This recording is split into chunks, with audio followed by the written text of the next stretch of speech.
বন্ধু অনিমেষ বর্মন, সবাই একটু হাতটা আসুন।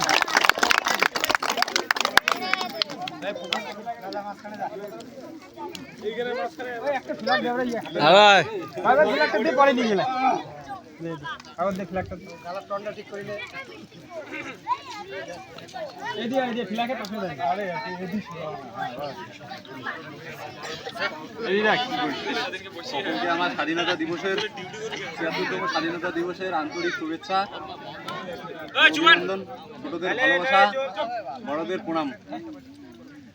১৯৪৭ সালে ১৫ই আগস্ট আজকের এই দিনে আমরা স্বাধীনতা লাভ করছি। এই স্বাধীনতা আমাদের মধ্যে এমনি এমনি আসেনি, এর জন্য দীর্ঘ লড়াই করতে হয়েছিল। অনেক বীর শহীদ, ক্ষুদিরাম বোস থেকে শুরু করে নেতাজি, ভগৎ সিং, যারা দেশের জন্য প্রাণ দিয়েছেন আজকের এই দিনটিকে আমাদের উপভোগ সুন্দরভাবে দেওয়ার জন্য। তো সেই সকল বীর যোদ্ধাদের আমরা সম্মান জানাই এবং প্রতি বছর যেন সকলে মিলে একসাথে এইভাবে তাদের সম্মান জ্ঞাপন করি, এই বলে আমি আমার বক্তব্য শেষ করছি।